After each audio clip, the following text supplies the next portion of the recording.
This is Jonathan Yates with HBCU Game Day Network. Welcome to From the Front Porch with Dr. Kristene Kelly from Dartmouth College. Dr. Kelly, thank you for taking the time to be with us today. Hi, Jonathan. Good morning. So, Dr. Kelly, you have a rather unique background in that you were educated, played sports, and worked at HBCUs, and now you're in a senior position at an Ivy League college. How did that come about?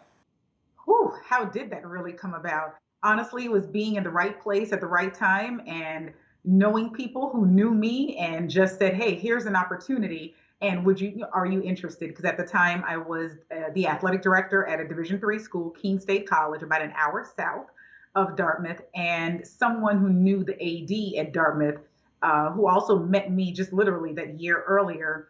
And he just reached out and said, "Would you be interested?" Because a lot of times people feel if you're in a sitting athletic director role, you wouldn't be interested in something that's not an athletic director role.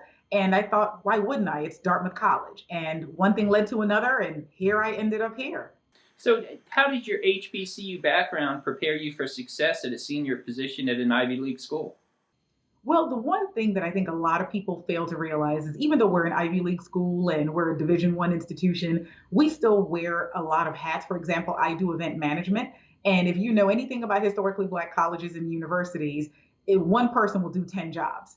So having that background, being able to walk in and say, okay, if you need someone to do the PA, I can do that. If you need someone to do the scorebook, I can do that. And we've had some personnel changes here, and we all have had to jump in and really get our hands dirty. So for me, that background of being able to multitask and get things done without large numbers of resources, that truly prepared me to be in a situation like this. So if we were short staffed, it wasn't foreign to me. I was able to jump in and felt right at home. So, the reason this show is called From the Front Porch is Dr. Wallace Lowe, the president of the University of Maryland, said the athletic department is so important to the public image of a university that it's a front porch.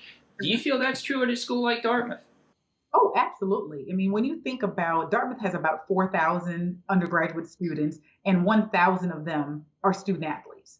So when you talk about the Ivy League in itself, it was founded as from athletic principles. So that's really where the term Ivy League came from. So yes, I would absolutely say that an athletics department is the front porch of an institution. Where else do you have mobile marketing? And when I say mobile marketing, meaning when your teams are in restaurants, at airports, on planes and hotels, and they're wearing that big green D or that white D with the green piping around it, people, they automatically know that's Dartmouth College. Or, and if they don't, we have a chance to educate them. So that's the one thing about athletics.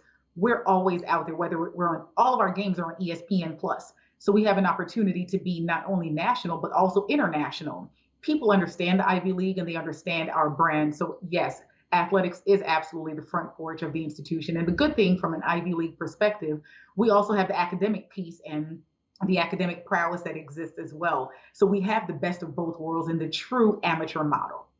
Do you feel that's true for HBCU schools too, that the athletic department is a front porch?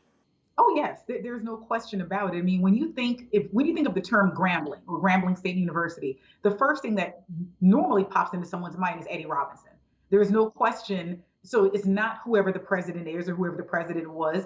It was the football coach who was a legendary coach down there at Grambling. So for me, I absolutely think that if historically Black colleges and universities use their institutions, use their athletic departments the right way, they can absolutely provide resources for other students and just be able to help their institutions out. And again, when you talk about the NCAA, yes, there's a lot of money that comes and goes and that type of thing. And athletics is very expensive to operate, but the pride that exists with being a collegiate student athlete, all of those things you don't necessarily find just in a classroom. So yes, athletics could absolutely be and should sometimes be the front porch of an institution if used correctly within the amateur model. Now, the head coach at Princeton University, one of your Ivy League rivals, he said that HBCUs should start playing Ivy Leagues in bowl games in football. Do you agree with that? Well, I'm not very versed in the whole bowl games perspective, so I won't speak on that. But what I will speak on is the fact that I do think HBCUs should play Ivy League schools. If I had my way, and I'm working on it right now with a couple of our sports to ensure that Ivy League institutions play HBCUs, we have the Ivy League is a special brand. HBCUs are a special brand. What's wrong with bringing one world to the other to get that experience, one versus the other? I mean, there's certain times with our Ivy League institutions, they'll never know what a big time band is, like a Jackson State or a FAMU or any of those different institutions that have those the pageantry that comes along with the bands and just what a football game looks like. I was telling someone the other day that homecoming at an HBCU, it's like a black reunion or a reunion of black people, and you don't really see it. It's a reunion. It's a conversation. It's church. It's everything all in one, and you don't really see that a whole lot at Ivy League schools. So I would love to be able to have those two worlds kind of come together and realize that we're a lot more similar than we are different. Now, HBCU Game Day recently reported that two five-star basketball recruits, Joshua Clark from California and Makur Marker from Canada, have visited Howard University. Does that surprise you that five-star recruits are visiting HBCUs? No, not at all. And I think it's all sometimes it's in the narrative that's put out there where that if you don't go to a Power Five school, you're lesser than or you're not as successful. My philosophy is if you're good, if you're talented, the proverbial they, will find you. And whether that means the NBA, the NFL, whoever it is, they will find you if you're that good. I would love, but what I always tell our recruits and any sort of student athlete is don't make your identity your sport. Because if you had to take your sport out of it, and could you see yourself still at that institution and be comfortable at that institution? Because so many times, whether it's injury, whether it's unfortunate circumstances, finances, whatever may happen, if you can no longer attend that institution, then what happens? If you can no longer participate in your sport, then what happens? So regardless, basketball, the ball is still the same circumference, the court is still the same circumference. At the end of the day, if you're good, they'll find you. So no, it doesn't surprise me. I would love for students to be able to recognize there's more to the world than just a Power Five school and find what works for you, whether it's NAIA, Division Three, D2, HBCU, Hispanic serving institutions. I mean, you name it, whatever. There's so many institutions out there. It's just a matter of finding what's comfortable for you. So, Dr. Kelly, suppose I'm a high school recruit and I come to you and say, why should I go to an HBCU rather than Kentucky or Duke? What would you say? For me, it'll say, depending on your experience and what do you want to get out of this experience. There's certain things that Kentucky provides that an HBCU cannot. But if you're asking me specifically about an HBCU, you have a much smaller environment. You have professors that look like you. You have people in decision-making roles that look like you, who may understand your background if you came from such, maybe a different type of socioeconomic background or however that may work. You have people that are willing to give you a second chance. A lot of times, some of these larger institutions, and no offense to any of them that's out there because they too serve a purpose, they will quickly, if you make one mistake, they'll quickly send you out the door. And where do you end up? At an HBCU, because a lot of them end up being second chance institutions for some people. But it's a place where you can become yourself and you can make mistakes and still be able to thrive. I have students right now, Jonathan, who honestly, if it wasn't for the HBCU they attended, I don't know if they would have made it or even attained a degree. And some of these same people are now getting their terminal degrees. They are now, professors. They're doing different things. I'm not necessarily sure they would have received that same opportunity had they gone to a non-HBCU. So I think there's an institution for everyone. So this is not to knock one versus the other, but just give it a chance. Don't make it seem as if going to an HBCU is that you're settling, because you're not settling. When you look at the number of medical graduates and doctors who come out of Howard compared to any other medical school that's out there, number of Black doctors, that the numbers are astounding. So it's not that one is better than the other. It's a matter of what works for you and what, as long as as long as you're going to get your degree. To me, that's the key in all of this. So, Dr. Kelly, this is always my favorite question of this interview. It's what I call my Robert Johnson question. What led you to put on that striped suit and go to the crossroads and meet the devil at midnight and go into college sports administration?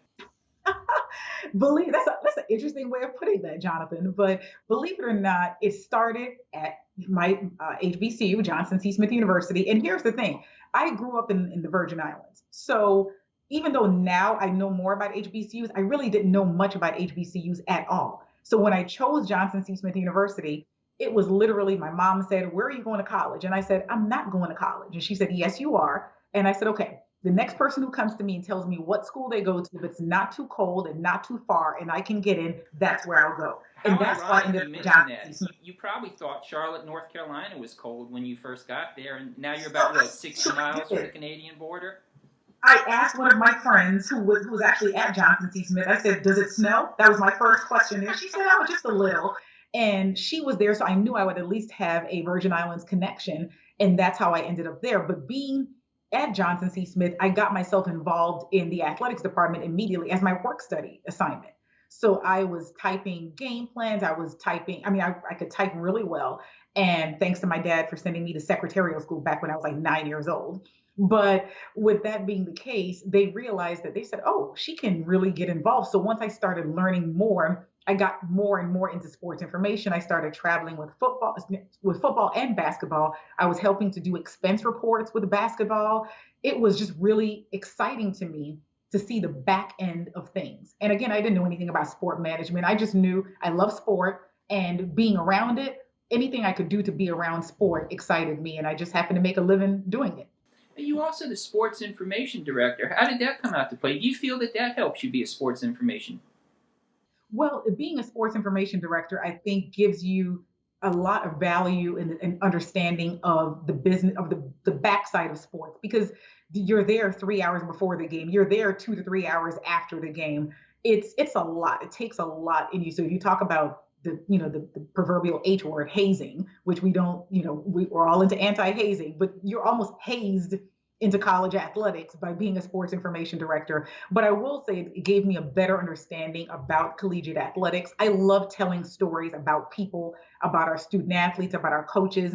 So being able to write and tell those stories, take photos, update websites, all the different things that I knew I was really good at, I was able to utilize that. And I do think it did help me and becoming an athletic director because again I understand the real tangible types of things that sports information directors do, the things that it's such a thankless profession, and I try my best to ensure that I'm really involved with our varsity athletics communications team. But yes, I learned so much more when you talk about learning the sport, learning coaches, just interpersonal relationships, when you talk about emotional intelligence, how you deal with one coach versus how you deal with the other coach.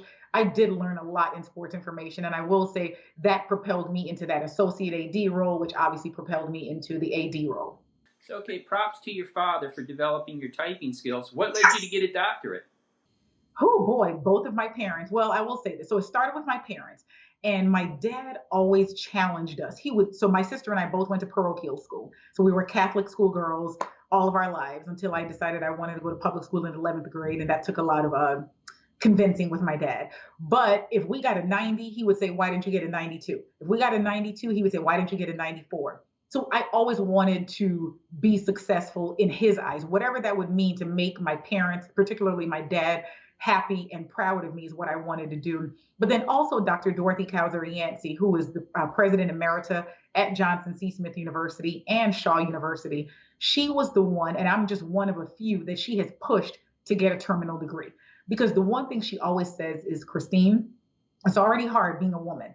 It's twice as hard being a Black woman in this profession. But what you don't want is for someone to ever say you don't have the appropriate educational credentials. So if you can go get this terminal degree, I'm telling you, no one can tell you you don't have this degree. And that's literally what I did. And, she's one of my mentors till this day.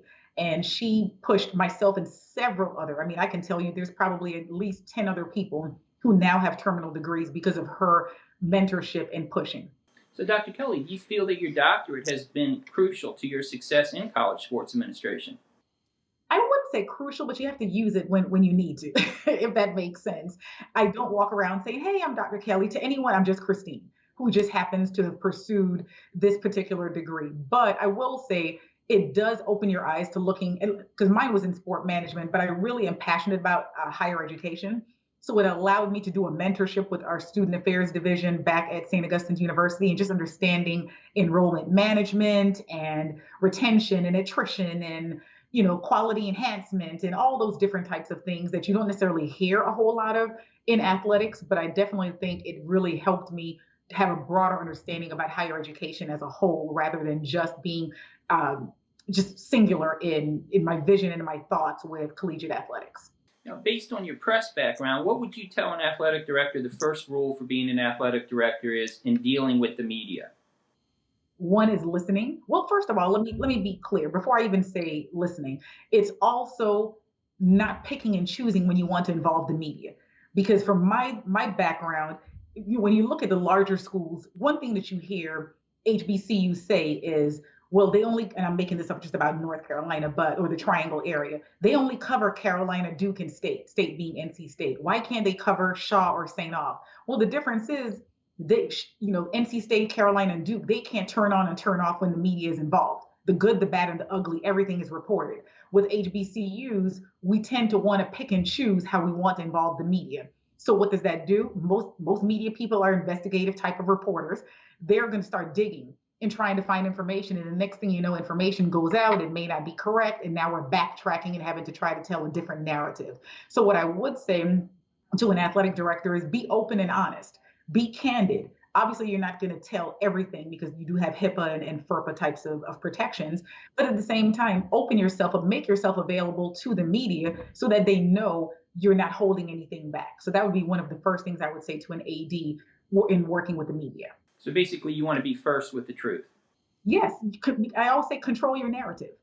If someone has to dig deep and find that information, they may not tell it the way you wanted it to have been told. So control that narrative and really open yourself up. And I guarantee you, the media will eat that up, and they'll tend to report the good, more of the good than just the bad. So my cousin is a pilot for Delta, and Jay's always said the first rule for a pilot is fly the plane. What do you consider the first rule to be for an athletic director? If I would say listening, because if you can't listen, then you're not going to be able to communicate, and don't listen to respond. So there's a difference between, are you listening to me or are you hearing me? And a lot of times, sometimes people just want to be heard. When you come into any new position, whether it's an AD, a senior associate AD, it's not to come in and make changes immediately. What it is to kind of understand the landscape of the environment that you're working in, understand the culture, the traditions, why things are done the way they are. That doesn't necessarily mean that you're agreeing with everything, but you're really taking the time to listen and to understand, and understand that all of your coaches aren't the same. One thing about me, when I meet with our coaches, the one question they'll always tell you I ask them is, how is XYZ doing? I don't want to know how Jonathan is doing as the coach. I want to know how Jonathan is doing as the individual. I want to know things about you, things that make you tick, things that make you happy, things that make you go, because I care about you as an individual more so than I do about you as a coach. And so I listen very intently. I can tell you about my men's basketball coach whose daughter plays AAU basketball, and she travels twice a week down to Boston, Massachusetts. Those are things that I want to know about my coaches. So I would absolutely say listening is one of the first things to do. So, Dr. Kelly, do you know more and more people coming to you to ask, how can I follow in your career footsteps? How do I get to be an athletic director or senior athletic person at Dartmouth? Yes. I always say, first of all, my career and anyone's career is not linear. It doesn't go from one step to the other step to the other step. Sometimes you have to zigzags and it goes all over the place. But the reality is, don't be scared to step outside of your comfort zone. I can't tell you, there was one person, and I'll give you this quick story, Jonathan, who this person reached out to me about a person in their life who was interested in becoming an athletic trainer. And I said, okay, great. That's a position where I know as long as you're certified, you pretty much get a job to kind of get your foot in the door. And the person basically said to me, if the job is not in the South, they don't want to take it. They wouldn't be interested. And I'm thinking, so you've eliminated about 80% of the entire country. The entire Ivy League. Exactly, because you're scared of cold weather or whatever the case may be. No one has died because they had to put snow boots on or snow tires or anything such as that. So to me, it's, as I always tell people, don't be comfortable where you are. Step outside of your comfort zone, gain as much experience as you can, because oftentimes, Jonathan, as much as people don't want to admit it, people will always look internally before they look externally. That's just the reality of it. So if you happen to take this athletic training job, who knows, maybe you could have gotten your hands into some event management or some sort of facilities management. A facilities position may have opened up and you may have been the person they're interested in, and that may have given you a $25,000 raise just that quick. But you chose to step outside of your comfort zone. So don't put yourself in a box. Take yourself out. and really just explore this huge world of college athletics. So, Dr. Kelly, when I had Tanya Walker on this show, the athletic director at Bluefield College, she pointed out that she thinks that women of color athletic directors like you, Dr. China Dude, Dr. Carla Williams, her, are opening up more and more opportunities in college sports administration for females. Do you feel that's true? Yes, absolutely. We are, I think the one thing that's important, particularly for women of color in athletics administration, is each one reach one. Because if I don't do a good job in the role that I'm in now, the chances of someone else coming look who looks like me into this role is probably not going to happen. So one, not only do we need to do a good job, we need to be doing good jobs of mentoring other people, other young women that look like us, and giving them opportunities and help guide them. Oftentimes, sometimes people will hire someone and just throw them to the wolves. No, take the time to mentor them. Take the time to let them know, their appearance and what does that look like, and involve them in different decisions, and do your best to really educate them. If it's something as simple as going to women leaders, and unfortunately I could not be a women leaders during this time frame, which is happening now in Phoenix, Arizona, but if I could have helped someone else get there who may, a younger student or a younger person in the profession, I would love to do that. But it's important for us to reach back down and pull somebody up with us, because there's room at the table for everyone.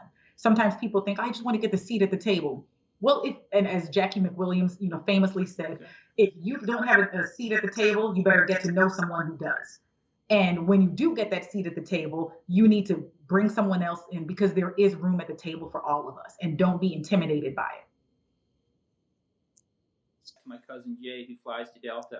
Before he joined Delta, he was a fighter pilot with the Air Force. And Jay always said the favorite thing about being in the Air Force is when they built a new base, they always put the golf course in first and then the runways next. What's your favorite thing about being an athletic director working in college sports administration? Oh my goodness. It's just the passion for everything, being able to see, and not just our student athletes, but also our coaches when they have success. When they beat that, for example, our men's soccer team beat the reigning Ivy League champion Princeton the other day in men's soccer, and just seeing the elation from our coaches as well as our student athletes, that's what gets me going every single day. Being able to see, they've worked so hard, and can finally say, I've hit that game winning shot, or I'm better because of. And if I could play a small role in that, then I felt like I would have been successful. But the family atmosphere that's in college athletics, as big as college athletics is, it's really a small world, and we really are a family. And college athletics is what helped me grow. I came from St. Croix, U.S. Virgin Islands, at 16 years old, and here I am at 40 years old, still in this business, loving it and loving all the experiences that I have. And if it wasn't for collegiate athletics and historically Black colleges, I would not be where I am today. So I'm an HBCU's biggest advocate, and not just because I'm at an Ivy League school and I love what I do at an Ivy League school, but I'm absolutely a huge fan and supporter of historically Black colleges. So if I can help anyone, I absolutely will.